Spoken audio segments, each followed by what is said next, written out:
தேவன் தமது சொந்த இரத்தத்தை சிந்தி சம்பாதிச்ச சபை. இப்படித்தான் வேதவசனம் சொல்லு. கடவுள் செத்தம் சிந்தி தான் செத்தம் சிந்தி சம்பாதிச்ச சபை, அதாவது தான் செத்து சம்பாதிச்ச சபை. பாவம் நம்மள சாக்கொல்ல. அயல கடவுள் மன்னிப்பாருண்டா சில வேளையில இன்னும் ஒரே பூரா போட்டு மன்னிச்சிருவேன், அதுக்கப்புறம் நீ உசிரோட இருக்க மாட்டேன். அதனால பாவம் 10 கற்பனைய மீறிக்கொண்டு கடவுள் அக்கிரமங்களை மன்னிக்கிறான் என்று விசர்க்கதை கழிச்சு கொண்டு அந்த வசனத்தை பேய்த்தனமா நாம அப்ளை பண்ணக்கூடாது. பேயோட சேர்ந்து தாள குதியும் உங்களோட தூதர்கள் தாங்குவார்கள் என்று இயேசுக்கே வசனம் படிப்பிச்ச பேய் மாதிரி அது நமக்கு வசனத்தை எடுத்து வாக்குத்தம் படிப்பிக்குது. அக்கிரமங்களை மன்னிக்கிறவர் தானே என்றவர். மன்னிப்பார், உன்னை கொள்ளுவார், இல்லாட்டி உண்ட பிள்ளைகளை கொள்ளுவார், விசாரிச்சுதான் மன்னிப்பார். தாங்கிலமுடா தாங்கிப்பார், உனக்கு விசார் பிடிச்சிடும். அதெல்லாம் உனக்கு பைத்தியம் பிடிக்காம இருக்கிறதே பெரிய கிருபை. கடவுள் உன்னை மன்னிக்க வழி கிடைக்கல. அதனால அதுவும் நீ அவற்றை இருதயத்துக்கு ஏற்றவனா வாழ்ந்திருக்கிறவராலண்டா துளைஞ்சது. உனக்கு எத்தனை பெட்ஷீட்டால கடைசி காலத்துல போத்தாலும் குளிர் நிற்காத விதத்துல கடவுள் உந்த நெடம்பு நாடி எப்படி இந்த கேன்சர் வந்தாக்களுக்கு மருந்து ஏத்துனா நோகுமண்டு அல்லறி கத்துவினம், அப்படியான ஒரு நெடம்புகள் எல்லாம் நோக கடவுள் உன்ன அப்படியே தாவீத அவர் கடைசியில அவர் மரிக்க வச்சவர். பாவம் செய்ய வேண்டாம். அப்போஸ்தலனாகிய பவுல் பேசி இருக்கிறது இந்த நிருபத்தில இருந்து தொடர்ச்சியாக தேவனுடைய சர்வாயுத வர்க்கங்கள், ஹோல் ஆர்மர் ஆஃப் காட் என்கின்ற அந்த பிரசங்க தொடரை நாங்கள் பார்த்து வந்து கொண்டிருக்கிறோம். அந்த பிரசங்க தொடரிலே தொடர்ச்சியாக நாங்கள் 2வது ஆயுதமாகிய மார்க்கவசத்தை நாங்கள் பார்க்கிறோம். முதலாவது ஆயுதம் என்ன? கச்சை. முதலாவது ஆயுதம் கச்சை. அந்த கச்சையால உவமிக்கப்படுகிற அந்த ஆவிக்குரிய ஆயுதம் என்ன? சத்தியம். 2வது ஆயுதம் என்ன? மார்க்கவசம். அந்த மார்க்கவசத்தால உவமிக்கப்படுகிற ஆவிக்குரிய ஆயுதம் என்ன? நீதி. அதனால இந்த நீதியை குறித்து நாங்கள் தொடர்ச்சியாக பார்த்து வந்து கொண்டிருக்கிறோம். அந்த நீதியை குறித்து நாங்கள் அறிஞ்சு கொண்டு வரைக்கல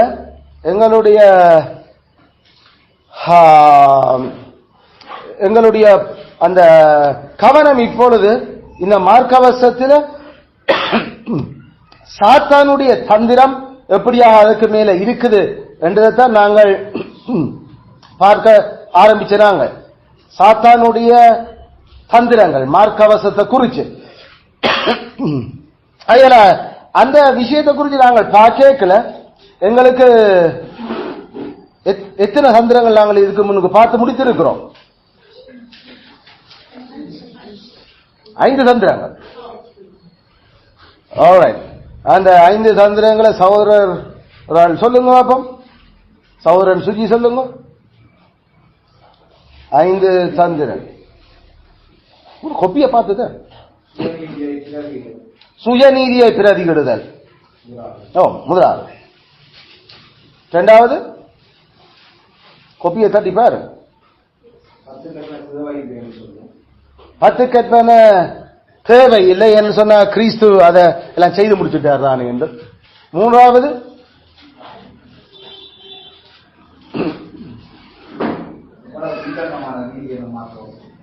நீதின மார்க்கவசம் எவ்வளவு வில்லங்க நமக்கு.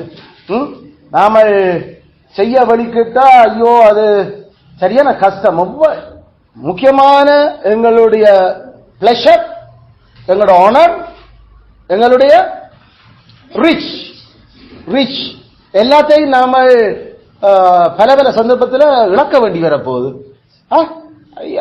ஆகல அது எவ்வளவு வில்லங்கம் நம்மளோட வாழ்க்கையில என்று அது சொல்லும். இது எத்தனையாவது?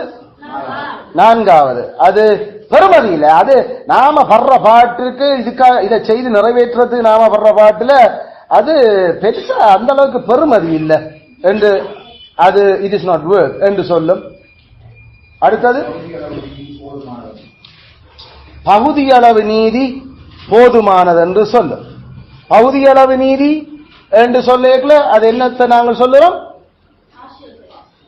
என்ன பகுதியளவு நீதி போதுமானது என்ன? 10 கற்பனையில எல்லாம் செய்ய தேவை இல்லை.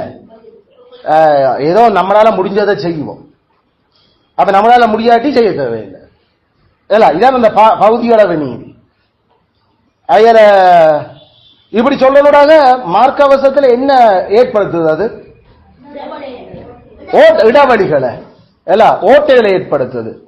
அந்த ஓட்டைகளை ஏற்படுத்துறதுனூடாக அது எங்களுடைய நம்ம உயிர் வாழ்றதுக்கு அவசியமான எங்களுடைய இதயம், நுரையீரல், ஈரல் எங்களுடைய நெஞ்சு, கிட்னி இதுகள் எல்லாத்தையும் அது என்ன செய்யுது? குத்தி கிழிக்கிறதுக்கு அது பிளான் பண்ணிட்டு இருக்கு. அதில் ஒரு நாளும் நமக்கு மார்க்கவசத்தில் ஓட்டை இருக்கிற மார்க்கவசம் நாம போடுறதே இல்லை. சாதாரணமான சண்டைக்கு போற மனுஷரே அப்படி செய்கிறது இல்லை. அதில் தற்காலிக சண்டைகள்லே இப்படி செய்யாத மனுஷர்கள் இருக்கேக்கல, நித்தியமான சண்டை செய்து கொண்டிருக்கிற நாங்களும் எவ்வளவு கவனமா இப்ப இருக்க வேணும். நாம சாகும் வரைக்கும் நமக்கு சண்டை, சாகும் வரைக்கும் நமக்கு சண்டை. யாரோட? உலகம், மாம்சம், பிசாசோட எங்களுக்கு போராட்டம் இருக்குது. சாத்தானோட மட்டும் இல்லை, நம்மட பாவத்தோட பிரச்சனை போராட்டம். உலகம் அதன் மாம்சம் என்று சொல்லுறோம். அந்த எங்களுக்குள் வாசம் பண்றவா அதான் இந்த மாம்சம் எங்களுக்குள் வாசம் பண்றோம். உலகம், சாத்தான், பாவத்தோட நாங்கள் போராடி கொண்டிருக்கோம். நாளாந்தம் போராட்டம் தான், மாதாந்தமும் போராட்டம் தான், வருஷம் போராட்டம் தான். இதுகள் எல்லாத்தையும் நாங்கள் செய்து கொண்டிருக்கல. இது இப்படி எல்லாம் கதைச்சா இப்படி நமக்கு அத ஈஸியா இருக்கும், நாம அதை கேட்கல. ஆனா சாகிறது நாங்கள் உடனடியாக, அது இல்லை. கடவுளுடைய கோபத்தை பெற்றுக்கொள்றது நாங்கள். இந்த பூமியில அவற்ற சாயல்ல படைக்கப்பட்டிருக்கிற நாங்கள் அதால பாதிக்கப்படுறோம். பேய் கடவுளுடைய சாயல் இல்ல, தூதர்கள் கடவுளுடைய சாயல் இல்ல. அதனால அதுகளுக்கு கடவுளுடைய சாயலினுடைய தன்மை விளங்காது. ஆனா எங்களுக்கு தான் கடவுளுடைய சாயல் என்னன்னு நல்லா விளங்க வேண்டாம். நாங்கள் கடவுளுடைய சாயல்ல படைக்கப்பட்டிருக்கிற யாக்கள். அதுல இந்த விஷயங்களை நாம பார்த்து நாங்கள் போன முறை நாம அதையா பார்த்து நாம அப்ப அது அதுக்கு அது வைக்கிற ஆர்கியூமெண்ட் என்ன? அஞ்சாவதாவது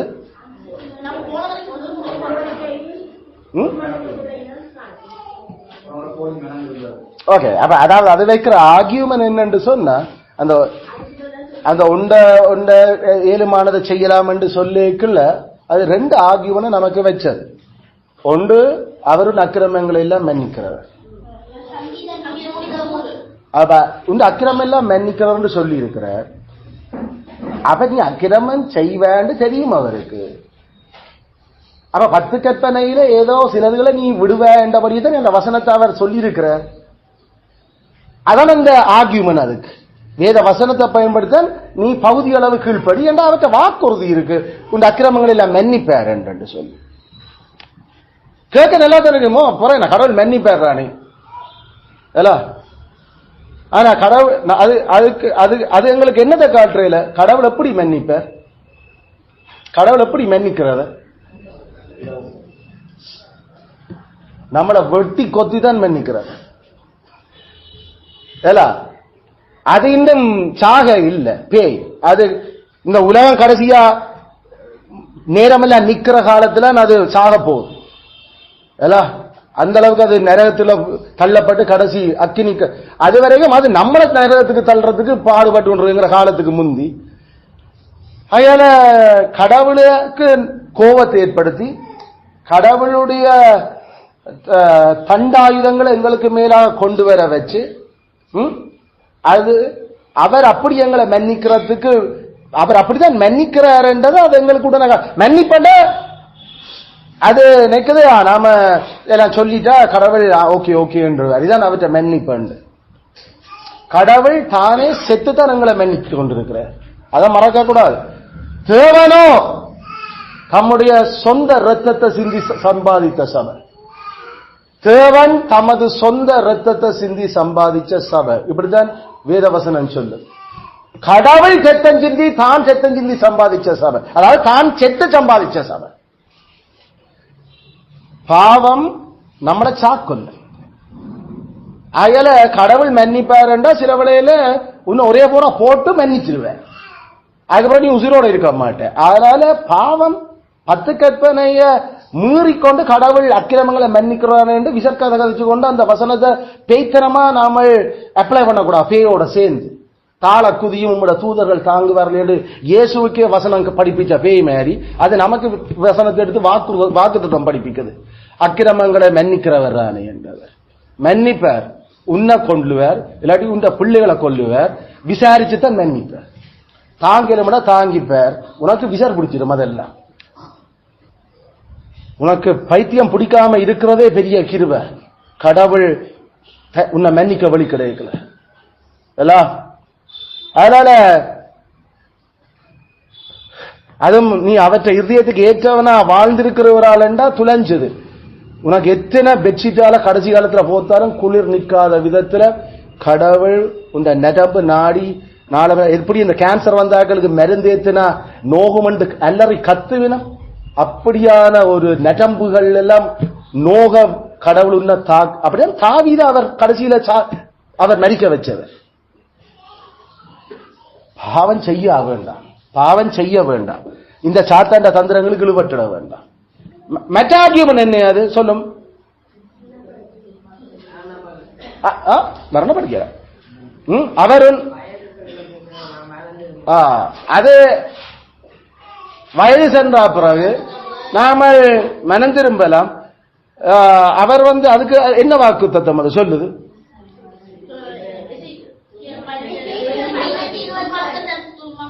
துன்மாக்கத்தை விட்டு விலகினா நான் அவனுக்கு மன்னிப்பேன் தானே. அப்ப துன்மாக்கனா நீ வாழுற, சரி, நீ வாழ்ந்து போட்டு கொஞ்ச காலத்துக்கு பிறகு கடவுள்கிட்ட அவர் மன்னிப்பேன்னு சொல்லியிருக்காரு. எசேக்கியேல் எப்படி இருக்கு இந்த வசனங்கள் எல்லாம்? அப்ப இந்த வசனங்களை போடேக்குள்ளதான் சாதாரண வேதத்தை தெரியாதையாக்கள் பேயோட சேர்ந்து அதுதான் அப்படித்தான் நாம எல்லாம் செய்யற இந்த வயசுல நாம அனுபவிக்காம வேறு எப்ப அனுபவிக்கிறது என்று பாவகரமான இனிமைகள் எல்லாத்தையும் யோசிக்கிறது, அதுகளை செய்யறதுக்கு, அவற்றால தாங்கள் அனுபவிக்கிறதுக்கு அல்லது நியாயமான விடயங்களை அளவுக்கு மிஞ்சி பயன்படுத்துறதுக்கு அதுவும் பாவம். நியாயமான விஷயங்களை மிதமிஞ்சி பயன்படுத்துறது பாவம் என்றா அது என்ன? கடவுளுடைய படைப்பை துஷ்பிரயோகம் செய்த கடவுள் அபியூசிங் God's creation, கடவுளுடைய படைப்பை துஷ்பிரயோகம் செய்த என்றா என்ன? நியாயமா நம்ம அனுபவிக்கிறதுக்கு வச்சிருக்கிறத நாம தேவைக்கு மேலதிகமா நாம அனுபவிக்க வலிக்கிறோம். கரண்டுகள் ஓடிக்கொண்டிருக்குது, தேவைக்கு அதிகமாக பயன்படுத்துறோம். நாம அரைக்கலை இல்ல, ஆனா லைட்களை போட்டுட்டு நாம சுத்தி திரிஞ்சு கொண்டிருக்கோம். வீட்டுல என்ன செய்யறோம்? தேவன் தந்திருக்கிற நியாயமா அனுபவிக்க தந்த அந்த படைப்பினுடைய அவருடைய அந்த எலக்ட்ரிக்கல் அந்த ஞானங்களால எங்களுக்கு கிடைக்கப்படுற காசு அதுக்கான விஷயங்களை நாம துஷ்பிரயோகம் செய்கிறோம். என்ன செய்வார்? அவர் கடன் காசை கூட்டுவார். நம்மட அநியாயத்தை அவர் அப்படி செய்து கொண்டிருக்கிறார். அவர் மழையை நிப்பாட்டுவார். பிறகு என்ன? ஆட்டோமேட்டிக்கா பவர் கட் வேர். மனுஷன் நியாயமாக அனுபவிக்கிறத கூட மிதமிஞ்சி பயன்படுத்தினதால தண்ணி அப்படித்தான் தேவன் நியாயமா எங்களை அனுபவிக்க தந்ததுல நாம மிதமிஞ்சி குடிக்கிற தண்ணி எடுத்து மரங்களுக்கு விட்டு கொண்டிருந்தா கடவுள் என்ன செய்வார்? உனக்கு குடிக்கிற தண்ணி இல்லாம வறட்சியை ஏற்படுத்துவார். அதுக்கு பிறகு உனக்கு தண்ணி இல்ல, தண்ணிக்கு நீ காசு கொடுத்து வேண்டி இருக்கு. எல்லாம் காசு கொடுத்து வேண்ட எவ்வளவு நாளைக்கு காசு கொடுத்து பண்றது போத்தல் தண்ணி. அதுவும் இறக்குமதி செய்யறது இப்படி பிரச்சனை வந்த உடனே எல்லாம் ஸ்டாப், அதுவும் டபுளா போயிடுது தண்ணி. அயல நியாயமாக கடவுள் எங்களுக்கு அனுபவிக்க தந்திருக்கிற விஷயங்களை மிதமிஞ்சி பயன்படுத்தினா அதுவும் பாவம், அதுவும் பாவம். அதுல அதுகளுக்கு கடவுள் எங்களை அதெல்லாம் செய்து ஓட்டு நாம சரி எல்லாம் சேர்த்து நாம ஒரு நாளைக்கு கடவுள்கிட்ட மன்னிப்புக்கணும் ஒரு உபவாசம் இருந்து என்று சொல்லிக்கலாம். அங்க இந்த வசனத்தை எல்லாம் பேய் நமக்கு ஞாபகத்துல கொண்டு வரும். அது வாக்கு தத்தம் போல வாக்கு தத்தம் என்று காட்டியே கான்டெக்ஸ்ட விட்டு எடுத்து நம்மளை நாசம் இருக்குது. அப்ப அதுக்குதான் நாங்கள் என்ன சொன்னோம் பதில் என்னண்டு அதை நாம வேதத்தால வேத வாக்கியத்தால அதை உடைச்சறிஞ்சோம். மனம் திரும்புறது நம்மட கையில இல்ல. கடவுள் மனம் திரும்புதல தர்றதுக்கான மெய்யான மனம் திரும்புதல் அந்த உணர்வு எங்களுக்கு தராட்டி நாங்களும் மனம் திரும்பவே மாட்டோம். நம்பர் 2, நாம பிற்காலத்தில் மனம் திரும்பலாம் என்று நீ இருக்கிறீண்டா ஏன் பெல்ஷாத்சார் மாதிரி அல்லது அந்த ஐஸ்வர்யமான முட்டாள் மாதிரி இல்ல அந்த மனம் திரும்பாத முட்டாள் மாதிரி இன்றைக்கே செத்து போன பெல்ஷாத்சார் அந்த ரிச் ஃபுல் மாதிரி இன்றைக்கு ராத்திரியில நீ முடிஞ்சியண்டா எப்ப மனம் திரும்ப போற? அதுல இந்த எப்ப அனுபவிக்கிறதெல்லாம் செய்து போட்டு நாம பிறகு மனம் திரும்புவோம். பிறகு கடவுள் தன் துன்மார்க்கத்தை விட்டு திரும்பினா நான் நன்னிப்பேன் என்று சொல்லியிருக்கிற கதை அது இதுக்கு இல்லை.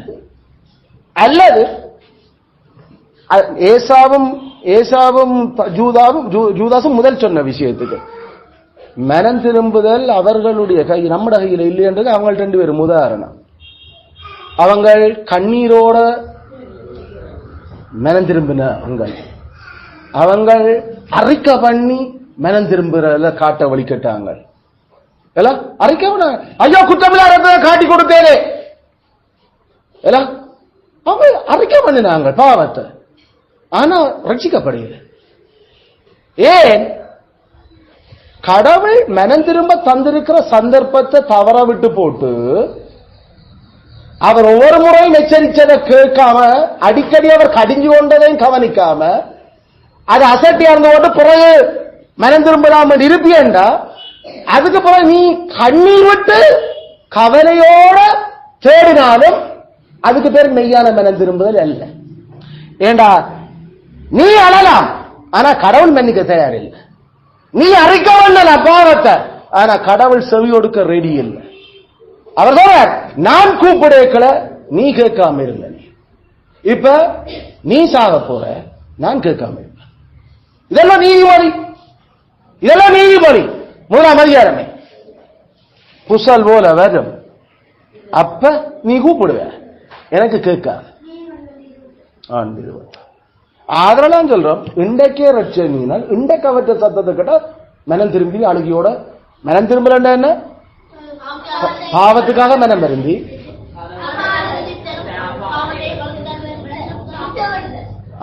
விட்டு விடுதலை பெறுவோம். அந்த கடவுளுக்கு அதிருப்தி தரும் அந்த பாவத்தை நாம வெறுத்து அதை விட்டு விடுவோம். முதல் வெறுக்கணும் பிறகு விட்டு விடுவோம். அப்ப இதெல்லாம் ப்ரோசஸ் இருக்குது. அழுகிறது மட்டும் இல்ல அறிக்கை பண்றது மட்டும் இல்ல. அதான் நான் சொல்லிக் கொண்டு நாம சொல்ல அறிக்கை பண்ணோம்னா இது நெச்சிடக்கூடாது மன்னிப்பு வந்துடும். நீ விட்டு விடுறியோன்றதுதான் இதுக்கு விஷயம் இல்ல. கடவுள் ஏக்கி போக்கி இல்ல நாம சாரி சார் என்ன விட்டுறதுக்கு இல்ல. ஸ்கூல்ல நாம சொல்லுவோம் சாரி சார் சாரி இனி செய்யக்கூடாது. நம்மட வாத்திமார் இல்ல டீச்சர்ல இயேசு அவர் சர்வவல்லமுள்ள கடவுள். உந்த சொறி உனக்கு சொறியாத்தான் வரும் திருப்பி இல்ல. கடவுளோட இப்படி பரியாசம் பண்ண வழி கேட்ட ஒரே பாவத்தை திருப்பி அறிக்கை பண்ணறோம். பைபிள் அப்படி ஒரு மனுஷனை நாம பார்த்ததே இல்லை. அப்படி பார்த்த சில பேர் இருக்கிறாங்க. சிம்சோன் ஒரே பாவத்தை திருப்பி கடவுள் கண்ண கிண்ணையெல்லாம் பிடிச்சி நாய் மாதிரி ஆக்கி போட்டால் சாக்கு கொண்டுட்டு போயிட்டார். இதோட நீ வாழ்ந்த காலம் நீயே செத்து துளைஞ்சு வந்து சேரன். ஒரே பாவத்தை திருப்பி செய்து போட்டு கடவுள்கிட்ட அறிக்கை பண்ண வந்து நின்றார். பைபிள் இருக்கு அந்த உதாரணங்கள். அது நாம பார்க்கிறோம். கவனம் அதனால மனம் திரும்பலாம் பின்னுக்கு. நாம வயசு வந்து எல்லாம் இப்ப நாம எல்லாம் செய்து போட்டு சுத்து மாத்தெல்லாம் பண்ணி எல்லாம் நாம எல்லாம் செய்து போட்டு என்ன செய்யறது? இந்த எக்ஸாம்ல நாம நைஸா பார்த்து எழுதி அல்லது சொல்லி கொடுத்து நாம பார்க்கணும் மற்ற கேட்களை சொல்லி கொடுத்து இதெல்லாம் அவசியம் இல்லை. இதெல்லாம் 8ஆம் கட்டளைக்கு எதிரான பாவம். இது நாம 5ஆம் கட்டளைக்கு எதிரான பாவம். எங்களுக்கு மேலான இருக்கிறவர்கள் எங்களை சூப்பர்வைஸ் பண்றவங்களுக்கே சுத்தி நாம பார்த்து எழுதுறதுக்கு ஹெல்ப் பண்ணுறது அதெல்லாம் கடவுள் பார்த்து கொண்டிருக்கிறார். அதனால நாம அப்படி ஒரு எக்ஸாம் செய்து அது கடவுளுக்கு முன்னாலேயும் ஜோக்கியம் இல்லை, மனுஷருக்கு முன்னாலேயும் கண்டுபிடிக்கப்பட்ட ஜோக்கியம் இல்லை. நாரி போகும் எல்லாம். அதுவும் நாம சேர்ச்காரர். அதனால நாம படிக்கல கவனமா கருத்தா படிச்சு ஃபுல் ரெடி பண்ணி குதிரைகள் யுத்த நாளுக்கு ஆயத்தமாக்கப்படும். குதிரைகள் யுத்த நாளுக்கு ஆயத்தமாக்கப்படும். யுத்த நாள் என்று ஒன்று இருக்கின்ற தெரியும், குதிரை அதுக்கு தயார்படுத்த வேணும். யுத்த நாள் வந்தாலும் கத்தர் பார்த்துக் கொள்வார் என்று பைபிள் சொல்லுது. யுத்த நாட்கள் குதிரைகள் யுத்த நாளுக்கு என்று ஆயத்தமாக்கப்படும். ஆயத்தமாகணும். நாம நமக்கெண்ட யுத்தத்தை நமக்கெண்ட நம்மள பலனை கொடுக்கிற டெஸ்டுகளுக்கு. ஆனா ஜெயம் கத்தரால தான் வரும். அது எப்படி, அது ஏன் ஜெயம் கத்தரால வருது? நீ எவ்வளவு அவருக்கு உண்மையா இருந்திருக்கிற என்றதுலதான், அவர் சொன்னபடி மற்ற கற்பனைகள் எல்லாத்திலையும் எப்படி வாழ்ந்த நீ என்றதெல்லாம் ஜெயம் முழுமையா தங்கு. அந்த நேரம் நீ கொஞ்ச நாள் படிச்சபடியால கடவுள் ஜெயம் தாரது இல்லை.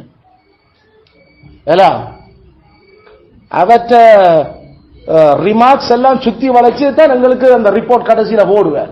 அதனால நாம நடக்கிற ஒவ்வொரு நடக்கையிலையும் நாளாந்தம் அதுல சரியான கவனமா இருந்திருக்க வேணும். அவ கடவுளுடைய நாமம் தூஷிக்கப்படுகிற அளவுக்கு நாம பாவங்களை செய்யலாது. ஸ்கூலுகள்ல குறிப்பா இந்த எக்ஸாம் டைம்ல அவன் காட்ட சொன்னான், காட்டுறான். இந்த பேப்பரை கேட்டா நான் கொடுத்தேன். நான் ஒரு கதையும் அப்பீல் இல்ல. அது வெளிப்படையான பாவம், வெளிப்படையான பாவம். அதுல அப்படி நாம நார பண்ற பாவங்கள் செய்தா கடவுளுக்கு மறுவெறுப்பு, அது நமக்கே அறிவறுப்பு. அதுல சரியான கவனமா நாமளே இருக்கோம். தேவன் நாமம் தூஷிக்கப்பட இடம் கொடுக்க கூடாது. இதுகள் எல்லாம் அதுல நாம ரெடியா போகணும். தெரியலையோ கடவுளே ஹெல்ப் பண்ண மாட்டே அந்த நேரம் ஏதாவது மன்னிப்பு கேட்டுக்கிட்டு கடவுளே இறக்கமா நான் நீ காணாம நீ அழுதுலம் ஏதோ செய்ய கடவுள் திரும்பி வந்து மற்றபடி அவ்வளவுதான், அவ்வளவுதான். அதுக்கு மிஞ்சி வர்றதை இனி வேற என்ன செய்யற பாக்கிறது இல்ல. இன்னும் காலம் முடியல. அதுல பாவம் அடுத்த டெஸ்டுக்கு இதுல இனிமேல் எல்லாம் நாம படிச்ச பாடத்தோட கவனமா இருக்க வேணும். அப்ப ஆனா கவனம் இப்படி இதுகளெல்லாம் நாம கடவுளை சொல்லிதான் மன்னிப்பு தந்துருவார் என்ற யோசிச்சு கொண்டு நாமளே எல்லாம் இதான் செய்யலாம். சோ இதுகளை நாங்கள் விளங்கி கொண்ட நாங்கள் இதான் அந்த ஐந்தாவது தந்திரம். ஐந்தாவது தந்திரம். ஆறாவது தந்திரம். ஆறாவது தந்திரம்.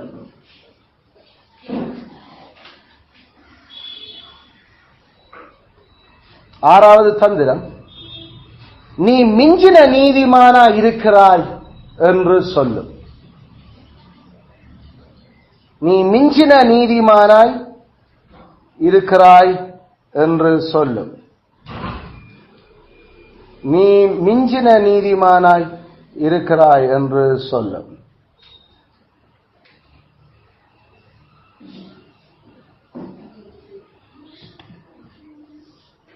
You may be over just.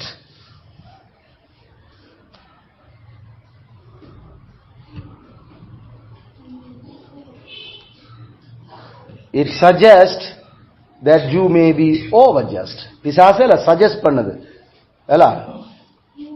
அல்ல, don't be over just என்று சொல்லு.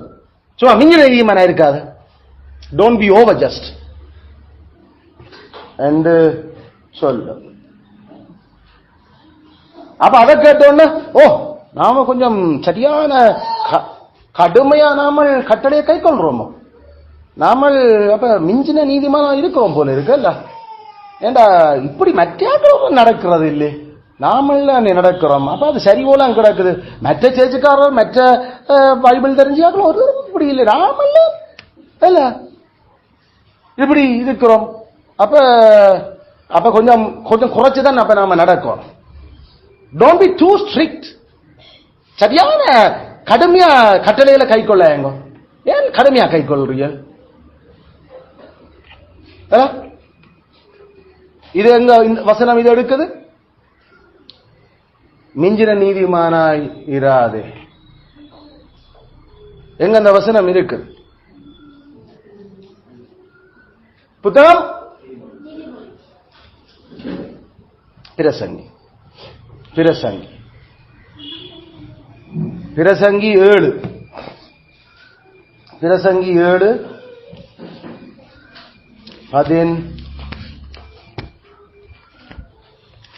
பிரசங்கி 7:16.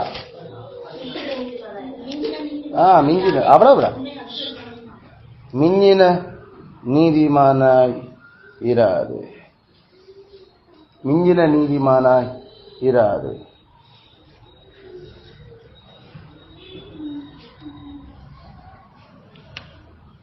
be not over much righteous. இல்ல மிஞ்சின நீதிமானா இருக்க தேவையில்லை.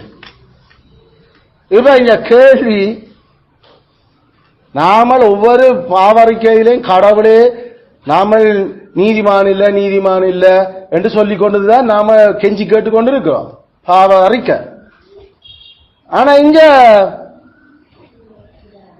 சாலமோன் ஊடாக ஒரு வாக்கியம் இப்படி வருகிறது, மிஞ்சின நீதிமானா இராது, மிஞ்சின ஞானியுமா இராது, அல்ல உன்னை நீ ஏன் அழிச்சு கொள்ள வேணும்?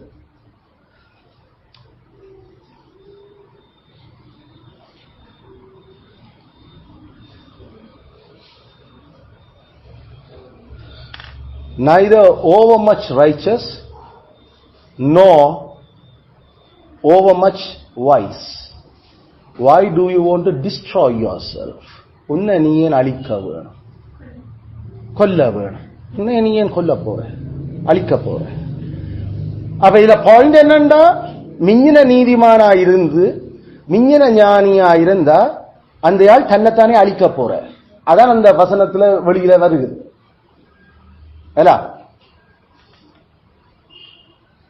ஆனா வேதத்தின்படி, வேதத்துடைய ஒட்டு மோதனையின்படி நாமல் இருக்க வேண்டிய நீதி கூட நம்மள இல்ல, நமக்கு இருக்க வேண்டிய ஞானம் கூட நம்மள இல்ல. அப்ப என்னண்டு நாமல் இருக்க வேண்டியதை இல்லாத நேரத்தில் என்னண்டு மிஞ்சி நாம நீதிமானா இருக்கிறது?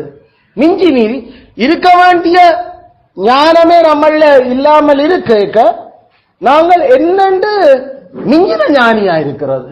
இருக்கிறதே முட்டாள்தனங்கள்லாம் கூட நம்மள, அது ரெண்டு மிஞ்சின ஞானி.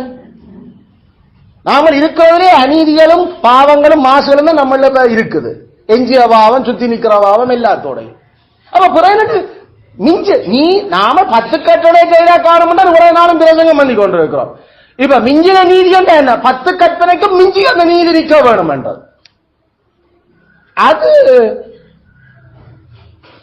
வாழ்க்கையில அது சாத்தியமே இல்லை. அப்படி ஒரு மிஞ்சின நீதிமானா இருக்கின்றது மனுஷனா பிறந்தையால சாத்தியம் இல்லை. வேதத்தின்படி அந்த வசனத்தை, அந்த மெய்யான நீதியை, மெய் ஞானத்தை நாம கருதினா அது ஒருவருக்கும் அது பொருந்தாது. மிஞ்சின நீதி நாம 10 கற்பனை தேவைப்படுத்துறதுகளை நாம பலதுகள் செய்கிறோமே, ஒத்து வர்றதே இல்லை. அதுலயும் குறைவாடு செய்ய வேண்டிய நன்மைகளை செய்யாம விட்டு கொண்டிருக்கோம். குடும்பத்துல மனைவி, புருஷன், பிள்ளைகள் பெற்ற இப்படி பல விஷயங்கள், பிள்ளை வளர்ப்பு எல்லாம் நாம செய்ய வேண்டியதே இன்னும் கணக்க செய்யல. அல்லது நாம பிள்ளைகளை வளர்க்கல, நமக்கு அப்பா அடிக்கிறாருண்டா அம்மா கொஞ்சம் கண் கலங்கி ஒரு பிரச்சனை, அல்லது அப்பா அம்மா அடிக்கிறாண்டா அப்பருக்கு அங்க சுருண்டு பத்தி கொண்டு வர செய்ய வேண்டிய அந்த நன்மையை கூட செய்கிறோம் இல்ல. நாம பிள்ளைக்கு செய்ய வேண்டிய 5ஆம் கற்பனை தேவைப்படுத்துது. அத வேதம் தேவைப்படுத்துற 10 கற்பனைகளை கூட நாம செய்யாம குறைபட்டு கொண்டிருக்கிறோம். செய்ய வேண்டாம் என்று சொல்லி இருக்கிற விஷயங்கள் தடுத்திருக்கிறத நாம போய் செய்கிறோம். செய்யாத செய்யாத செய்யாத, பொய் சொல்லாத, பொய் சொல்லாத, பொய் சொல்லாத என்ன, தேர் கெடுக்காத, புறங்கூறாத, பின்னால கதைக்காத, அது தடுக்கிறது எல்லாத்தையும் நாம் இன்றைக்கு செய்து கொண்டிருக்கிறோம். இத செய்ய வேண்டியதை நாம செய்யாம விட்டு கொண்டிருக்கிறோம், தடுத்து இருக்கிறத செய்து கொண்டிருக்கிறோம். பிறகு என்னண்டு இதுக்கு பிறகு நாம மிஞ்சின நீதிமான். அப்ப அந்த வசனத்தினுடைய கான்டெக்ட், அந்த விஷயம் இன்னும் அதுல இது இல்ல ஞானி சொல்லவா, அது பேசிக்கா யாரோ இது விளங்காததுல யாரோ இதை சொல்லி இருக்கப்ப அதைத்தான் ஞானியை படுத்து பயன்படுத்துற. ஒரு பவுல் அப்போஸ்தலனுக்கு கொரிந்து சபையில கடிதம் எழுதி அனுப்பி இருந்துச்சுனாமே இல்லோ,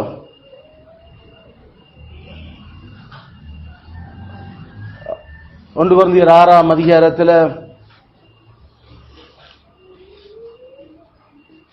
வயிற்றுக்கு போஜனமும் போஜனத்துக்கு வயிறும் ஏற்கும்,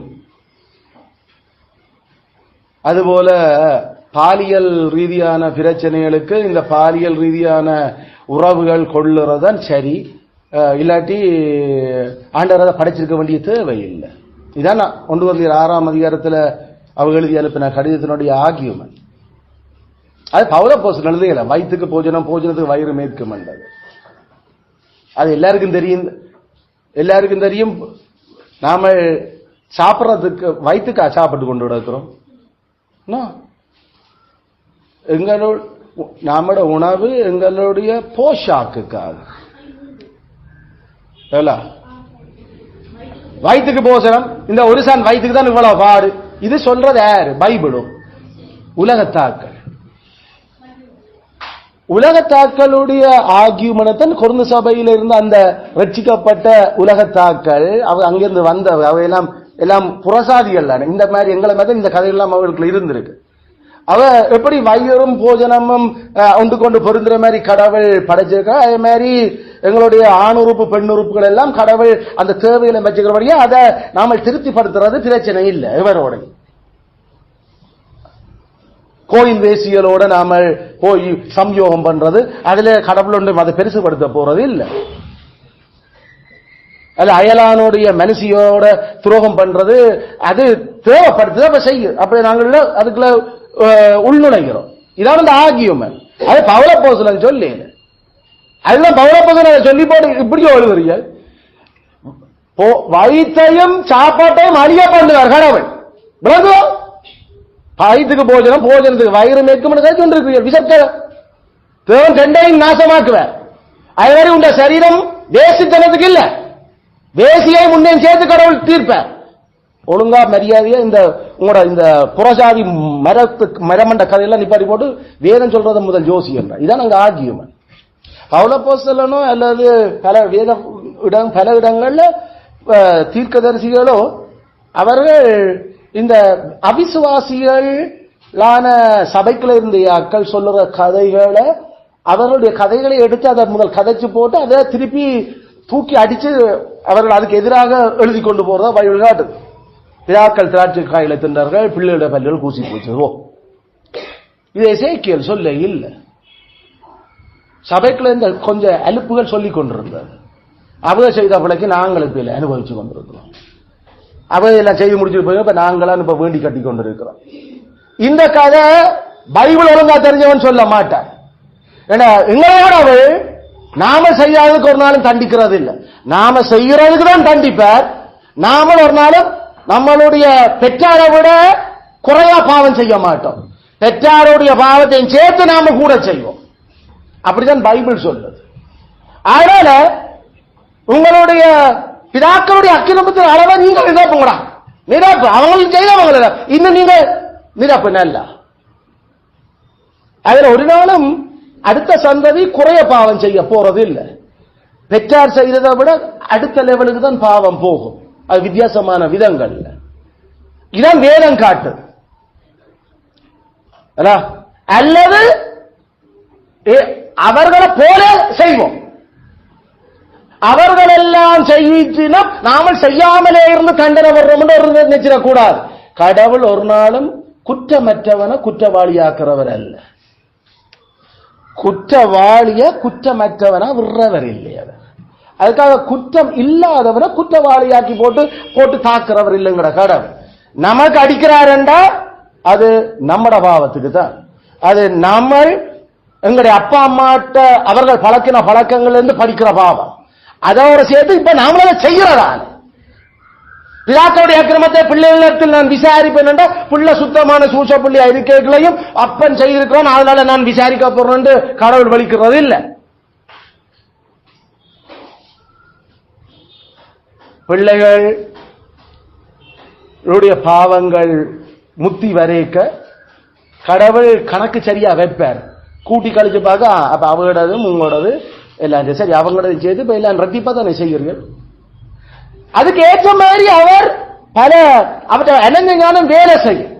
அதான் அவருடைய மற்றபடி நாம பாவமே செய்யும் அப்பாவியா இருக்க கடவுள் எங்க அப்பா நம்ம இந்த பாவத்தை போட்டு தாக்குறாரு கடவுளுக்கு தான் விசர்க்க வச்சிடக்கூடாது. பைபிள் ஒரு நாளும் அப்படி சொல்ல இல்லை.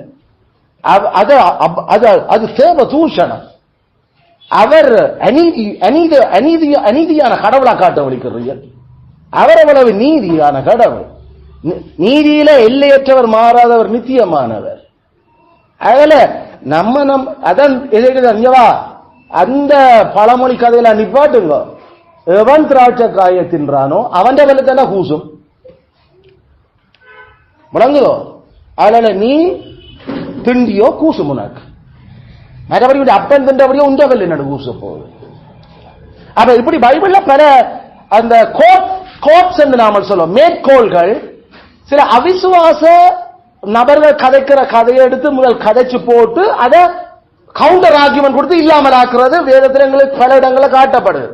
இதை நாம வேதத்தை முழுமையா வாசிச்சு கேட்கலாம் தெரியும். இது பொருத்தம் இல்லையா பைபிளுக்கு? ஏன் இப்படி அப்ப கதை வருது? ஏன்னா இப்ப நான் சொன்ன மாதிரி பூமியில ஆதாமனுடைய சந்தையில வர ஒருதனும் நீதிமான் இல்லை. நீதிமான் இல்லாத நேரத்தில் என்ன மிஞ்சின நீதிமானா இருக்கிறது? அதனால ஆதாமுடைய சந்தையில பிறந்த ஒருதனும் ஞானி இல்லை. எல்லாருமே நாம பைத்தியங்களோட பைத்தியமா தான் திரிகிறோம். அப்ப மிஞ்சின ஞானியா இருக்கிறது. அப்படி என்றா அது பரிசுத்த ஆவியால சாலமோன் ஞானமா சொல்லல அந்த விஷயம். அது ஏதோ பைத்தியங்கள் அவன் காலத்துல கதையில சொன்னதை எடுத்து அவர் இங்க பயன்படுத்த எல்லாம் மாயா தானே கிடக்குது. இந்த நீதிமானம் செத்து போறான், அங்க துன்மாக்க நல்லா வாழ்ந்து கொண்டிருக்காங்க இந்த மேல் வசனம். அப்ப இப்படி பிரேனத்துக்கு நீ மிஞ்சின நீதிமானா இருக்கணும், நீ மிஞ்சின ஞானியா இருக்கணும். பேசாம அவங்கள மாதிரி இருந்துட்டு போய் இதான் அவங்களோட கதை. அதுக்கு தான் இப்ப இந்த வசனம் கதைப்பட்ட இருக்கு. அதுல முதல் இந்த வசனத்தினுடைய வேதாகம வெயிட்ட நாம நிறுத்து பார்க்கணும். எப்பயாவது ஒரு மனுஷனாவது நீதிமான இருக்க இயலுமோ? பூரண நீதிமான இந்த பூமியில இருக்க இயலுமோ? இல்ல. பூரண நீதிமான இல்ல இருக்க முடியாத சந்தர்ப்பத்தில் என்னது மிஞ்சின நீதிமானா இருக்கிறது இருக்க இயலாது. அது நான்சென்ஸ், அபத்தம். அதுல எந்த அர்த்தமும் இல்லை. அப்ப என்ன இந்த வசனம் சொல்ல வருது? அப்ப இந்த வசனம் அப்ப என்னத்தை மிஞ்ச நீதிமான இராது என்று ஏன் அப்ப எப்படி அதை கருத வருது? எப்படி கருத வருது? எப்ப நாம கடவுளுடைய கற்பனைகள் தேவைப்படுத்துறதுகளை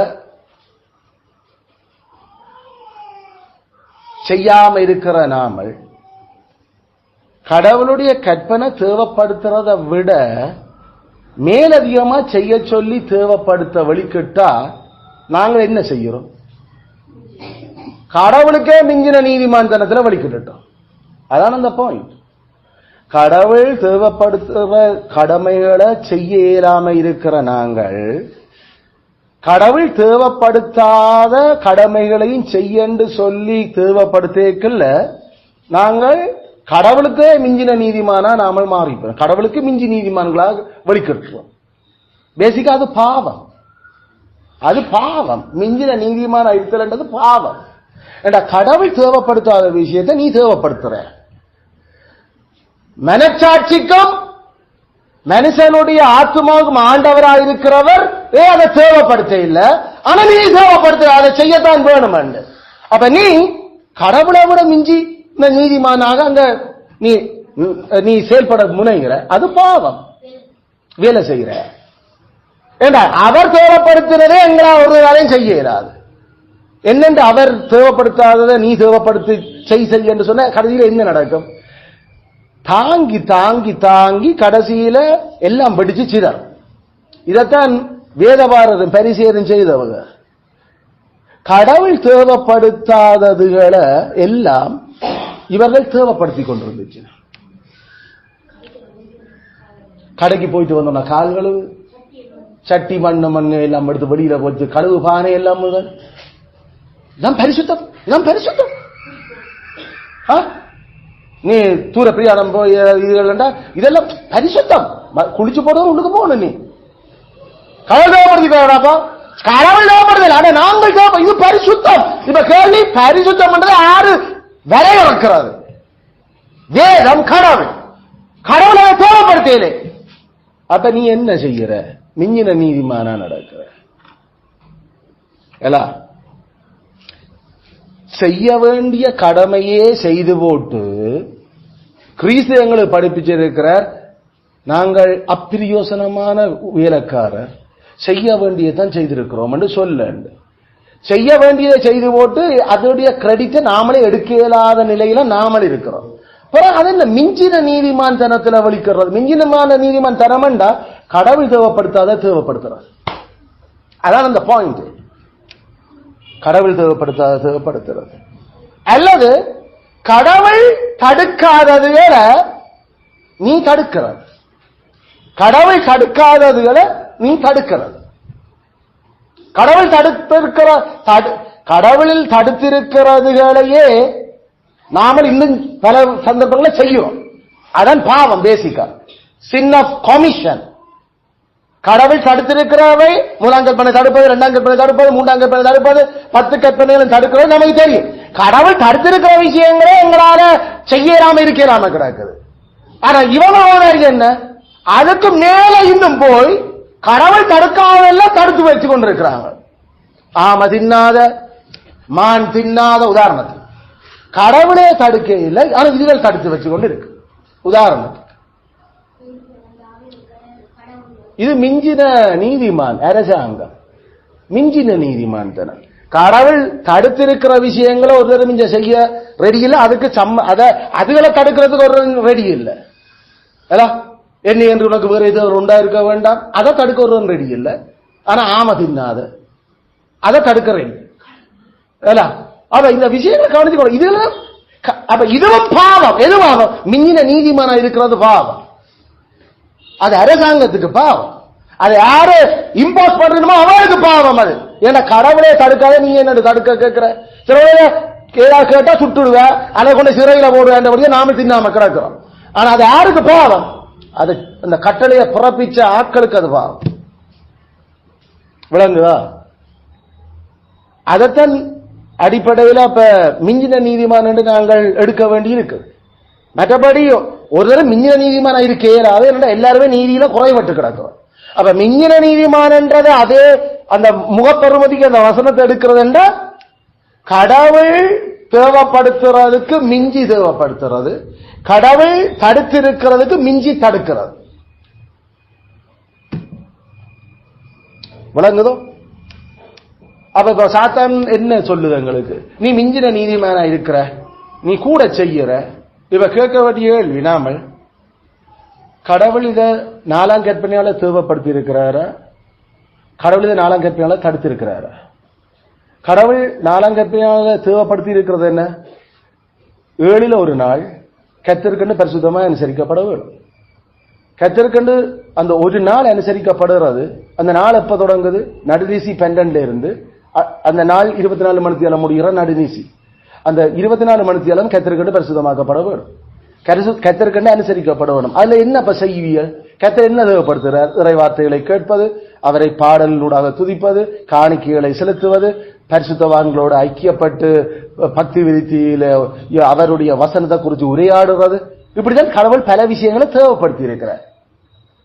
காலையும் மாலையும் பொது தொழுகைக்கு சபைகூடி வரணும் என்று தேவைப்படுத்தி இருக்கிறார். காலையும் மாலையும் அன்றைக்கு இன்னும் அதிகமாக கடவுளுடைய வார்த்தையை நாம கலந்துரையாடவும் கேட்கவும் ஆராயவும் அன்றைக்கு தான் அவர் சொல்லி இருக்கிறார். இது கடவுள் தேவைப்படுத்துறார். வீடுகள் அன்றைக்கு நாம வளமையா பாடுற பாட்டுகளை விட இது கூட பாட்டுகள் படிக்கிறது.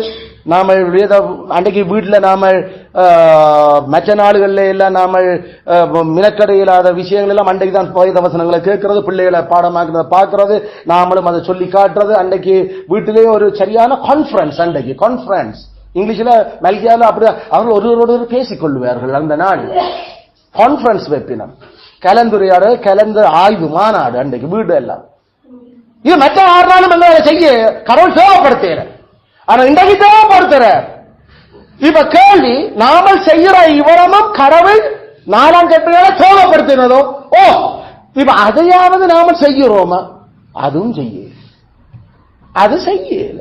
அதுல பல விஷயங்கள் நாம செய்யல. இதுக்குள்ள நீ ஐயோ கடவுள் நீங்க மிஞ்சி ஓய்வு நாள அனுசரிக்கிறீர்கள். என்ன மிஞ்சி அனுசரிச்ச நாங்கள்? கடவுள் தேவைப்படுத்தினாலே எங்களுக்கு கை கொள்ளலாம கிடக்கு. நாங்களுக்கு பாவம் விடுகிறது இல்லை.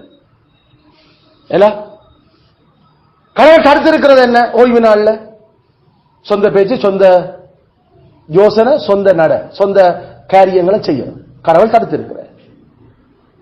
ஆனா அண்டைக்கு நம்மள சொந்த யோசனையில் எத்தனை விஷயம் அன்றைக்கு வந்து போகுது. நம்மளுடைய சொந்த கதைகள் எத்தனை விஷயம் அதுக்குள்ள வந்து போகுது.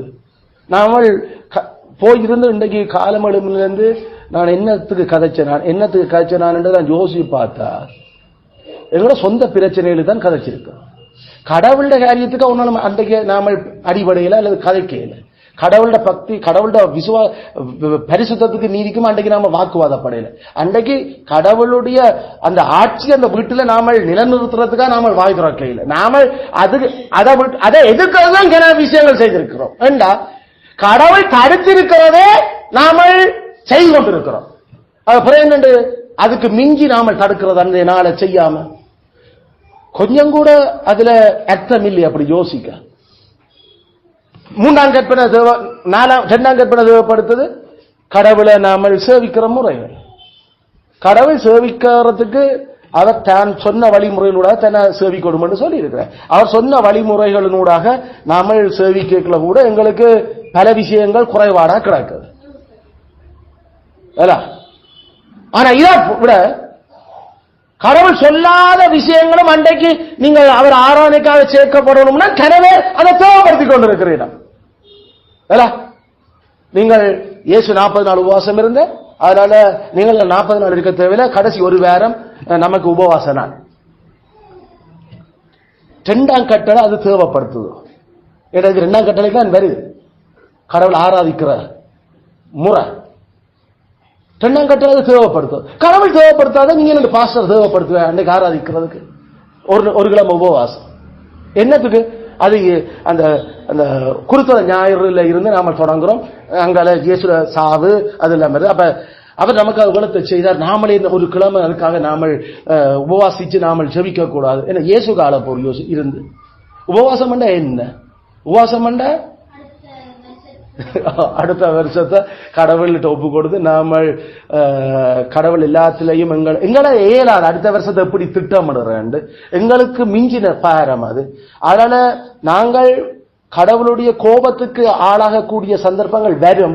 அப்படி வராம நாங்கள் எங்கள் காக்கப்படுவோம். எங்களை அதுக்கு உட்படுத்திடாதையும் உம்முடைய மக்களாக எங்களை நீர் அடுத்த வருஷமும் உம்முடைய நல்ல கிரமங்களை தாங்கட்டும் என்று நாம ஒப்பு கொடுத்து மண்டாடுறோம் உபவாசம். எல்லாம் கடவுளுடைய கோபம் எங்களுக்கு மேல கைய நீட்டிட்டா அதை விளக்குறதுக்கு கடவுளே இரக்கமாயிரும் என்று கேட்கறதுக்கு பேரான உபவாசம். பேசிக்கா கடவுளோட கோபம் எங்களுக்கு மேல நீட்ட வந்துட்டா இஸ்தருடைய உபவாசம் ஆமானால கொலை தீர்ப்பு எல்லாம் அங்கால காலமையில இருந்து இரவு பின்னிரம் வரைக்கும் விழுந்து கிடந்தான் ஜோசுவா மூப்பர்களும் என்ன ஆயி மனுஷர் ஆயுதானே சண்டையில பின் புறாமுகம் காட்டி ஓடி வந்துட்டாங்க. இவ்வளவு சண்டை இவ்வளவு பெரும் பெரும் ஆக்களோட அடிபட்டு வந்த இந்த குட்டி ஆக்களோட கடைசியில தோற்றது சரியான கடவுளை என்ன பிரச்சனை ஏன் எங்களுக்கு மேல இப்படி ஒரு கோபாக்கின கொண்டு வந்து ஐயோ நாங்கள் உபவாசத்தோட கிடக்கிறோம். கடவுள் கை நீட்டி இருக்கிறார் என்று தெரிஞ்ச அந்த கை ஓங்கி அடிக்கிறதுக்கு முன்னுக்கு போய் கடவுளே என்று அவற்றை மடிக்கல பூந்து தலையை வச்சு கெஞ்சுறதுக்கு பேர் உபவாசம். கடவுள் தாவீதுடைய பிள்ளை அடிச்சுட்டார் என்றோட அவன் உபவாசம். உபவாசம் பொதுவாகவே கடவுளுடைய கோபாக்கினையின் கை நீட்டப்பட்டிருக்கிறது. நினைவே மக்கள் போய் சொல்லு 40 நாள்ல காவலும் கடவுளே நாங்கள் உபவாசம் பண்றோம் 2-3 நாள் தண்ணியும் குடிக்காம எங்கள் மேல இரக்கம கடவுளோட கோபத்தின் கை நீட்டப்பட்டு உனக்கு இயேசுனால 40 நாள் உபவாசம் இருந்தார் என்றதுக்கு உனக்கு என்ன கோபம் நீட்டப்பட்டிருக்குது? அதே நீ நினைச்சு சபையில் ஆக்கள் வாங்கோ உபவாசம் பண்ணணும் என்று நீ கூப்பிடுவ அல்ல பெரிய வள்ளி ஆராதனை வைக்கிறோம் வாங்கோ என்று கூப்பிடுறதுக்கு எங்களுக்கு ஓய்வு நாள்ல சபை கூடி வர சொல்லி வேதம் சொல்லுது. உபவாசத்துக்காக சபை கூட்டுறதுக்கு வேதம் சொல்லுது. அதுல பெரிய வள்ளிக்கு சபை கூடுறதுக்கு பைபிள் எங்க போதகருக்கு அதிகாரம் கொடுத்தாது. அதனால போதகர் மிஞ்சின நீதிமான செயல்படாது. போதகருக்கு வேதம் அதிகாரம் கொடுத்துருக்கு சபை கூடுறதுக்கு எப்ப ஓய்வு நாள், காலமால ஆராதனை, அடுத்த விசேஷித்த நாட்கள், அது உதாரணத்துக்கு உபவாசம் இருக்கலாம், அல்லது நன்றி செலுத்தலா இருக்கலாம், அல்லது ஏதாவது மிஷன் வேலை, மிஷன் ட்ரிப்புகளாக சபையால அனுப்பப்பட்டார்கள் வந்து அவர்கள் சபைக்கு அதை பற்றி கதைக்கிறதுக்காக நாம ஒரு நாளை கூடி அன்றைக்கு என்ன சபையால ஜபிச்சு நிதி பங்களிப்பு செய்து அனுப்பி இருக்கிறோம், அந்த ரிப்போர்ட் என்ன சொல்லுங்க கேட்கறது சபை கூடி வந்தாரு. அப்போஸ்தலன் பவுல அந்தியோக்கியா சபை அனுப்பி போட்டு வந்துருக்கியா மச்சான், சரி ஓகே பாய் பாய் ரெண்டு போகிற கூப்பிட்டு சபையை கூடி வர பண்ணி அவர்கள் சபைக்கு முன்பாக தாங்கள் என்ன செய்யணும் கொண்டு ரிப்போர்ட் கொடுத்தாங்க. சபை கூடி வர்றதுக்கு பைபிள் சொல்லுது எப்ப கூடலாம். ஆனா பெரிய வெள்ளிக்கு சபை கூடி வர சொல்லி சொல்லல, கிறிஸ்துமஸுக்கு சபை கூடி வர சொல்லி பைபிள் சொல்லல, இயேசு பிறந்த நாளுக்கு இயேசு செத்த நாளுக்கு சபை கூடி வர சொல்லி பைபிள் சொல்லு. இத இல்ல நாங்கள் கூடி வர போறோம் என்று சொல்றார்கள் யாரு? மிஞ்சின நீதிமான்கள். மிஞ்சின நீதிமானா இருக்கிறது பாவம். என்ற கடவுள் தேவைப்படுத்த அதெல்லாம் தேவைப்படுத்துற அது கடவுளுக்கு சரியான எரிச்சலை மூட்டுற விஷயங்கள். நான் கேட்டேன் உன்னிட்ட இத கேட்டேன். இன்றைக்கு உபவாசம் போய் இன்றைக்கு பெரியவர் யாரு கேட்டேன் நானும். இன்றைக்கு உபவாசங்கள்ல இந்த கிழமை உபவாசம் போய் நோன்பு, நான் 40 நாள் நோன்பு இருந்தேன் வயது கேட்டேன் நானும். என்னத்துக்கு இதை செய்கிறீர்கள்? இதைத்தானே அவர் அவங்கள உங்களோட கையில ஆட்டா கேட்டது இந்த காணிக்கைகளை எல்லாம் எந்த மனசிலேயே தோன்றியில இப்படி எல்லாம் எனக்கு வந்து செய்யுங்க இறைமையால் அவர் தானே கேட்டது சொன்னது. இதுதான் மிஞ்சின நீதிமான். இதுக்காக உங்களை நான் சாகடிப்பேன். இதான் அவர் கடைசியாக சொன்னவர். நான் தேவைப்படுத்தாது நீ தேவைப்படுத்திக் கொண்டிருக்கிற, அதனால இந்த கோபம் உனக்கு மேல வேற. புது வருஷத்துக்கு ஆராதனை தேவைப்படுத்துவார கடவுள் இல்ல இல்ல. புது வருஷம் நாம கூடி சபிக்க கடவுள் எந்த கட்டளைகளும் ஒன்னு தேவைப்படுத்தா புது வருஷத்துக்கு ஆராதனை சபை கூடி வரணும். புது வருஷத்துக்கு எங்க? புது மாசத்துக்கு எங்க? இல்ல. பழைய உடன்படிக்கை ஒவ்வொரு புது மாசத்துக்கும் சபை கூடி இருந்துச்சாங்க. 12 மாசமும் சபை கூடுறாங்க முதலாம் நாள். அதான் எல்லா மாட்டம் இல்லாமலாக்கி போட்டேன். 12 மாசத்தை சேர்த்து ஒரு வருஷத்துல ஒரு சபை கூடிய யாரு தேவைப்படுத்தின? கடவுள் போட்ட இதை கூட கையில கேட்டாரோ? கடவுள் கேட்காதத தேவைப்படுத்துறதுக்கு பேர் தான் மிஞ்சின நீதிமான். அதுக்கு பேர் அது உண்மையில பாவம். பாவம். ஆனா ஓய்வு நாள கடவுள் செய்ய சொல்லி முழு நாளும் எனக்கு தான் சபை கூடி வரணும். கால மால சத்தமரம் வந்திருந்து சபை கூடி ஆராய்ஞ்சு பார்த்து படிச்சு அன்றைக்கு புத்தி ஓட்டப்பட்டு போங்கோண்டா இது சரியான டைம் கூடி போகுது. ஐயோ இது பெரிய சோறு ஆக்குறது, ஐயோ இதாக்குறது. கடவுள் தேவைப்படுத்தினதையே செய்யலாம கிடக்கிற அதுவும் பாவம். கடவுள் தேவைப்படுத்தினதை கூட செய்யலாம கிடக்கிற. இதை விட்டு போட்டு கிறிஸ்துமஸுக்கும் ஈஸ்டருக்கும் குட் ஃப்ரைடேக்கும் லெந்துக்கும் சாம்பல் புதனுக்கும் ஒரு நாள் போக ரெடி. கடவுள் தேவைப்படுத்தாதெல்லாம் செய்யறதுக்கு மிஞ்சின நீதிமான்கள். மிஞ்சின நீதிமான இருக்கிறது பாவம். ஏண்டா கடவுள கட்டளைக்கு மிஞ்சி யோசித்தது.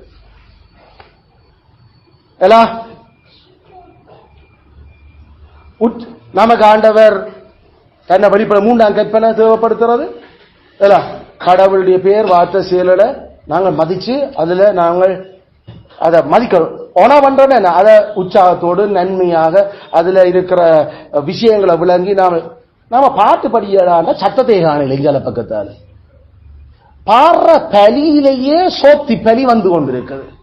இங்க இருந்து தாய்நாள் அடிக்க வேண்டிய திரும்பியா படி. நாமளே நம்மள பிள்ளைகளோட கடவுள் தேவைப்படுத்துறத கூட பிள்ளைகள் செய்யாத குட்டி சாத்தான்களோட நாமல் வாழ்ந்து கொண்டிருக்கிறோம். நாமளும் வீட்டில நீதிமானுடைய கூடாரத்தில் கம்பீர சத்தம் உண்டு. அங்க பாட்டி சத்தம் ஒன்னாரும் வந்ததில்ல. அங்க கூக்குரல் தான் வீட்டு இருக்குது.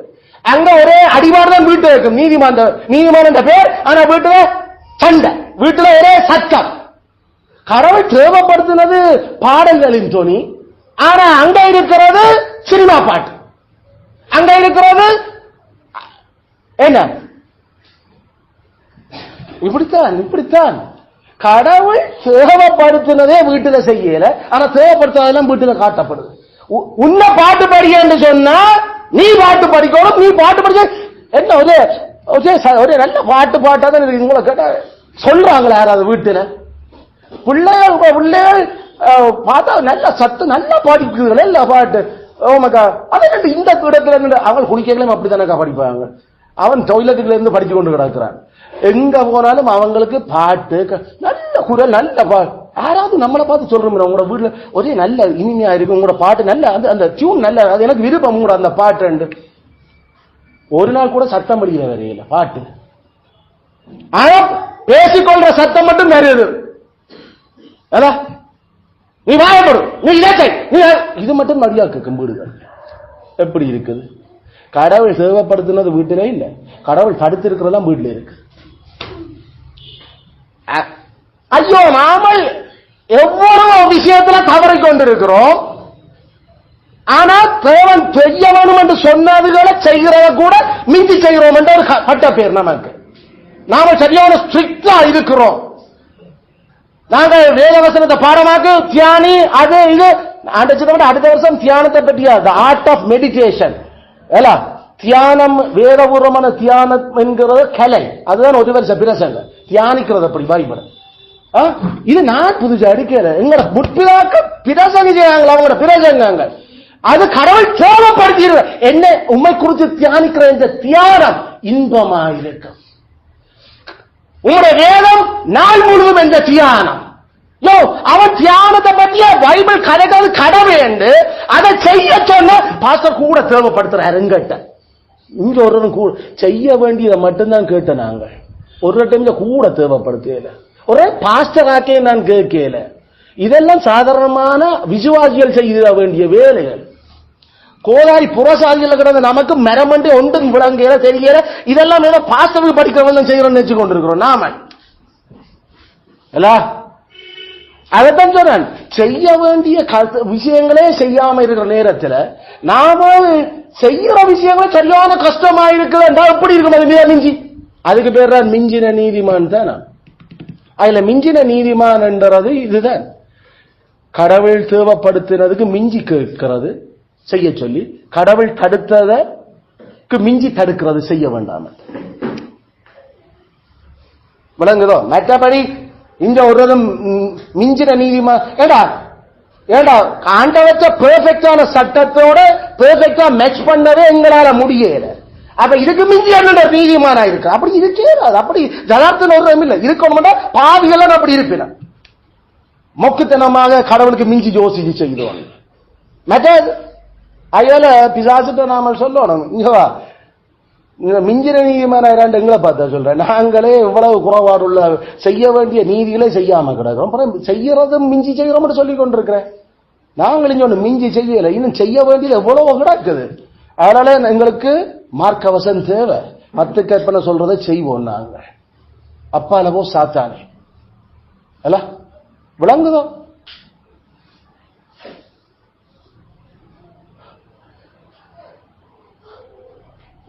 சோ அந்த மிஞ்சின நீதிமானாகிறாது, மிஞ்சின ஞானியும் ஆகாது. இதான் அந்த இங்கிலீஷ்ல அந்த வேர்டு. இதுல அதிக ஞானியாக்குன்னு திருப்பி மிஞ்சின அதிகம் உத்தரத்து சொல்லுவேன்.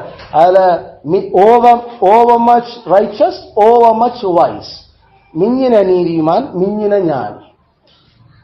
அதுல மிஞ்சின ஞானம் அதுல மிஞ்சி சும்மாயே எல்லாரும் பைத்தியமா இருக்கிறோம். அப்புறம் இதுக்குள்ள மிஞ்சி இருக்கு ஞானம். நமக்கு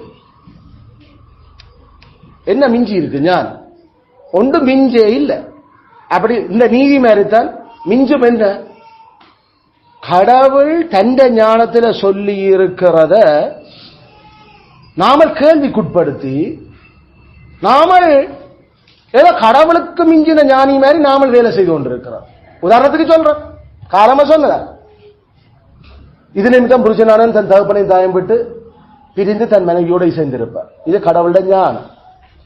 கடவுளுடைய ஞானம் சொன்னதுக்கு மிஞ்சி அது என்ன செய்யறதுங்கிற அப்பா அம்மா எல்லாம் விட்டு ஐயோ அது சொந்தக்காரங்க இல்ல அது எங்களுக்கு என்று சொல்லி நாம ஒரு டிசிஷன். அதுக்கு பேர் என்ன? மிஞ்சின ஞானம். ஞானியான கடவுளே சொல்லிடுவேன் கல்யாணமோ செய்யறதையோ இதன் கடவுளுடைய ஞானம். ஆனா மிஞ்சின ஞானம் என்ன? கடவுளை நீ சொல்ல வேண்டியும் எங்களால் அப்படி எல்லாம் விட்டு போல நடைமுறை பிரச்சனை இல்லாம இருக்கு, நான் இஞ்சான் இருப்பேன். இதுக்கு பேர் மிஞ்சின ஞானம். மிஞ்சின ஞானியா இருந்தவர் உன்னை நீ அழிச்சு கொள்ளுவேன். மிஞ்சின ஞானியோ அழிவ பேசிக்கா. அதான் வேணும் சொல்ல. மிஞ்சின நீதிமான இருப்பியோ உன்னை நீயே அழிக்கிற. உன்னை மிஞ்சின ஞானியா இருக்கிறியோ ஏன்னா கடவுளுக்கு மிஞ்சின ஒரு ஞானம் இல்லை. இதை விட போற இந்த ஞானம் உனக்கு கிடைக்க போகுது. நீ அந்த ஞானத்தையே ஞானம் இல்லாத மாதிரி நீயோ பெரிய ஞானியோ நடக்க வலிக்கிற. அதை மிஞ்சி அவர் சொன்ன திரும்பி பார்க்க ஓடிப்போ. இதை விட உனக்கு ஒரு ஞானம் வேணுமோ? இல்ல நான் திரும்பி பார்ப்பேன். சரி உப்பு தூணா போ படி உப்பு தூணா முடிஞ்சு. பேசிக்கா என்ன எழுதப்பட்டதுக்கு மிஞ்சி என்ன வேண்டாம். எழுதப்பட்டதுக்கு மிஞ்சி என்ன வேண்டாம். எழுதியிருக்க வேதத்துல அந்த வேத வசனங்களை ஒன்றோடொன்று சோடியா நமக்கு எழுதி தரப்பட்டிருக்கிற சத்தியங்கள் விளங்கும். இதுக்கு மிஞ்சி ஒரு ஞானம் ஒருவரும் கலைக்க தேவையில்லை. அப்படி கலைக்கிறியோ நீ மிஞ்சின ஞானி. கடவுளுக்கே ஞானம் படிக்க வலிக்கிற அழிவ அழியுற அழிவ இல்ல அழியுற. You destroy yourself. நீ உன்னை நீ அழிக்கிற. வேதம் இப்படித்தானே சொல்லுது. பேசாம செய்யுங்க ரெண்டாச்சி. அதுல அப்படி இருக்கு இப்படி இருக்கு. ஐயோ அது அதுல என்ன எப்படி உங்களுக்கு விளங்கப்படுத்துறது? ஐயா எனக்கு ஒண்ணு விளங்கப்படுறது தேவையில்லை. கடவுள் சொல்றாரு இதை செய்ய சொல்லி இவ்வளவுதான் நீ செய்யணும். இதுக்கு மிஞ்சி நீ ஏதாவது யோசிக்கல. நீ கடவுளுக்கே பெரிய ஞானியா. கடவுளை மிஞ்சின ஞானி அழிவ திருந்திக்கோ. இவ்வளவு எங்களால சொல்லி ஏண்டா பைபிள் சொல்ல நீ அழிவ ஏனுமெண்டா கடவுள வசனம் ஞானம் சொல்றத மிஞ்சி நீ செய்து பார். காட்டி வாழ்ந்து காட்டு. எனக்கு வாழ்ந்து காட்டு. கடவுள் சித்தம் பண்ண நாமளும் 70 வருஷம் பாடத்தானே போறோம். கடவுள் சித்தம் பண்ண பாப்பம் கடவுளோட வசனத்துக்கு எழுதப்பட்டதுக்கு மிஞ்சி நீ ஞானியா நினைச்சு வாழ்ந்து காட்டு. உன்ற வாழ்க்கையை பாப்பம் என்ன தேவனே சத்திய பெறர். எந்த மனுஷனும் பொய்ய. கடவுள்தான் சத்தியம். அவற்றதான் ஞானம். அவர் சொன்னதை வாயை பத்தி கொண்டு செய்ய வேண்டியதை செய்கிறோம் உடனே. அதை விட்டு போட்டு இல்ல அது எழுதினதெல்லாம் என்ன செய்யறா பைபிள் எழுதுறதுக்கு மிஞ்சி நீ ஒன்னும் செய்ய தேவை. எழுதுன மட்டும் செய்ய. என்ன எழுதி இருக்கோ அதை செய். இல்லாட்டி நீ என்ன உண்ட பார்வையிலே பெரிய ஞானி, தன் பார்வையிலே பெரிய ஞானி. அது உண்மையான ஞானிகளை விட 7 ஞானிகளை விட அந்த மூடன் அப்படிதான் யோசிப்பான். தான் தான் பெருஞானி என்று சொல்லி அல்ல. அங்க ஞானிகள் சத்தம் போடாம பைபிள் சொல்றதை கேட்டு செய்து கொண்டு இருப்பாங்க. ஆனா மூடன் தான் எல்லாம் பேமிசன். அவங்க சும்மா சொன்ன உடனே கடவுள் சொன்னோன்னு எல்லாம் செய்யலுமா அப்படி எல்லாம் அது பல விஷயங்கள் அதுக்கு ஓடு. என்ன விஷயம் ஓடுது? சொல்றதை மட்டும் செய். தீமையா தோன்ற எல்லாவற்றையும் விட்டு வீராகு. இதுதான் ஞானம். தீமையா தோன்றும் விட்டு வீராகு. அது அது தீமைதான். ஆனா அதுக்குள்ள இருக்க நின்று காட்டுறதான் ஆம்பளை தனம். 7 மணி நீ ஆம்பளையா இருந்து காட்டு. அதுல பொம்பளம் அதெல்லாம் சரியான பேடியாய் விழுந்து மண்கவி நீ நாரி போய் எழுப்பு வேறுவ. கடவுளுக்கு மிஞ்சின ஞானம் ஒன்றுமே இல்லை. கடவுள் சொல்லியிருக்கிறார் தீமையா தோன்றதை விட்டு விடாது. இது தீமா போல இது தீமையாகுது. இது தீமையாகுது. இது தீமை. தீமை சோதனைக்கு உட்படாதபடிக்கு காத்துக்கொள்ளும். சபம் பண்ணுற சோதனை இக்கான சூழ்நிலைகளை உருவாக்குறது தெரிஞ்சு போட்டும் என்னென்று அதுக்குள்ள குந்தி கொண்டு இருப்ப. கடைசியில நீ உன்னை அழிக்கிற இல்ல. அதுக்குள்ள இருந்து நான் வாழ்ந்து வண்டு காட்டுவேன். நீ வண்டு காட்ட மாட்ட, நீ செத்து காட்டுவேன் எனக்கு. ஏனென்றா கடவுளுக்கு மிஞ்சின ஒரு ஞானம் இல்லை. கடவுள் என்ன மனுஷி பாவம் செய்யுது? ஏன் மனுஷி பாவம் செய்யுது? ஏன் அப்படியான சூழ்நிலைகளை தள்ளுற? ஏன் ஏவாள பாம்போட கதைக்க விட்ட நீ? எதை நாங்க கேட்டோம். ஏன் ஏவாள பாம்போட கதைக்க விட்ட நீ? பாம்போட நீங்க என்ன கதைக்கணும்? ஏவாள் கதைக்கிறது இல்ல. நான் அவள் கதைக்கட்டும் என்று விட்டான். என்ன நீ என்ன நினைச்ச? நீ இல்ல அவள் என்னோட அவளுக்கு அவளோட ட்ரை உண்டு. டேய் அவள் ட்ரை பண்ண கடைசி எல்லாம் சேர்த்து நாசமாக்கி விட்டியே நீ. கடவுள் என்ன சொன்னவ? உனக்கு தான் அந்த கட்டளை. உன்னை மனுஷன் பேசாம இரு. கடவுள் சொல்லிக்கிற நாமல் சத்தம் போடாம இருப்போம். இல்ல தேவையில்ல. கடவுள் சொன்னவரை இது தேவையில்லாத கதை.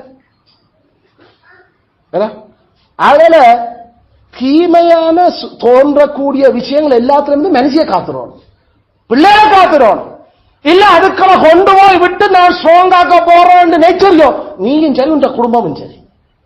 அப்படித்தான் கன முட்டாள்கள் செய்து கொண்டிருக்கிற நம் பைபிள் எல்லாம் நமக்கு தெரிய பல ரிஃபார்ம் என்று சொல்ற ஊத்த நாதாரிகள் எல்லாம் இருந்து சினிமா படத்தையும் பார்த்து கொண்டு டிவியும் ஹோலுக்குள்ள வச்சுக்கொண்டு அது அது பிள்ளைகள் பார்த்து அதை தெரிஞ்சு கொள்ளத்தான் பண்ணும். அதை உலகம் தெரியாம வளர்றதா? அவரை பாஸ்டருமா வேற, அங்க ரிஃபார்ம் வேற. பைபிள் என்ன சொல்லுது? காலம் பொல்லாத இருக்கிறபடியா காலத்தை பிரயோசனப்படுத்த. இதான் ஞானம். காலம் பொல்லாதது, காலத்தை பிரயோசனப்படுது. இதுல 3 மணித்தியாலம் படம் 2 மணித்தியாலம் படம் பார்க்க உட்கார்ந்து இருக்கிற இந்த படத்துல உங்க ஆவிக்குரிய பக்தி விருத்தி என்ன இங்க வந்து கொண்டிருக்குது? பக்தி விருத்தி இல்லாத எல்லா இருளின் கிரியைகளை கடிந்து கொள்ளுங்கன்னா அதுக்கு மேல் வசனம் சொல்லு. இது இருட்டின் கிரியா இல்லையா? அல்ல நடிக்கிறவன நடிகரா பம்மாத்தா மாய்மலமா என்ன? இதை பார்க்கறதுக்கு காசு கொடுத்து டிவி வேண்டி வச்சு போகிற பிள்ளைகள் அவர் கதைக்கிற கதை என்ன? அது பிள்ளைகள் எல்லாம் தெரிஞ்சிருக்க வேணும். உலக நடவடிக்கைகள் என்ன? நீ செய்தி பார்க்கறது தட்டுனா நான் அதை சொல்ல இல்லை. ஆனா நீ படம் பார்க்கிற, நீ சினிமா படம் பார்க்கிற, சினிமா பாட்டு கேட்கிற, உனக்கு பைபிள் உனக்கு வேத பாட்டு புத்தகம் 5 பாட்டு படிச்சு காட்டுறா, கோதாடி ஒரு பாட்டு ஒழுங்கா தெரியாது. ஆனா சினிமா பாட்டு மட்டும் படிக்க உனக்கு தெரியுது. நீ என்ன நினைச்சு கொண்டிருக்கிற? கடவுளுக்கு மிஞ்சின ஞானம் இல்ல, நீ கடவுளை மிஞ்சி ஞானி நினைக்கிற முட்டாள் பயல்கள், முட்டாள்கள். கவனம். விளையாட சொல்லி நம்மளைத்தான் கடவுள் விட்டுருக்க. நம்ம பிள்ளைகளுக்கு விளையாட்டை கொடுக்க சொல்லி அதில் விளையாடி உடம்பு நல்லா விளையாட்டு பண்ணு. அதனால போனில் விளையாடுறது அது என்ன விளையாட்டு? அதுக்கு பேர் விளையாட்டா? போன் கொடுக்குற பிள்ளைகளுக்கு விளையாட்டுனா பிள்ளை இறங்கி மூளையும் சரீரமும் விளையாடும். அதுல போன்ல இருந்து விளையாடுறோம். அவனை போய் மனத்தில கணக்கா கிரிக்கெட்டை பார்த்து கொண்டு அவன் 11 பேர் அடிச்சு விளையாடு, அவன் விளையாடுறான். நீ என்ன பார்த்து டைமை வேஸ்ட் பண்ணி உனக்கு என்ன பக்தி விருத்தி வருது? அதான் சரி, ஒரு டைமுக்கு ஒரு ஒரு ரிஃப்ரெஷ்மெண்ட்டுக்கு ஒரு அரை மணி நேரம் இல்ல 1 மணி நேரம் போயிருந்தேன். சரி வா, இதெல்லாம் நாள் முழுக்க காலம் இருந்த பின்னேறம் பாருங்க என்ன. ஐயோ, இந்த நேரத்துக்கு நம்ம ஆரம்ப கடவுள் கொண்டு வந்து நிறுத்துவார் பைபிள் சொல்லுது.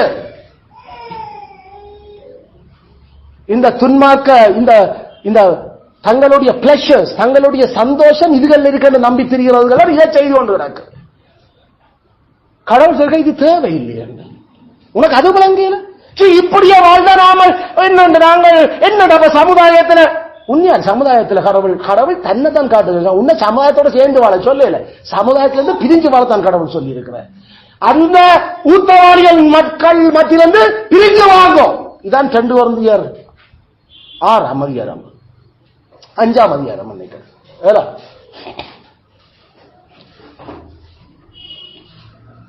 அதை விட்டு பிரிஞ்சு வாழ தெரியாது, சேர்ந்து வாழறது என்று சொல்லி அது யார்?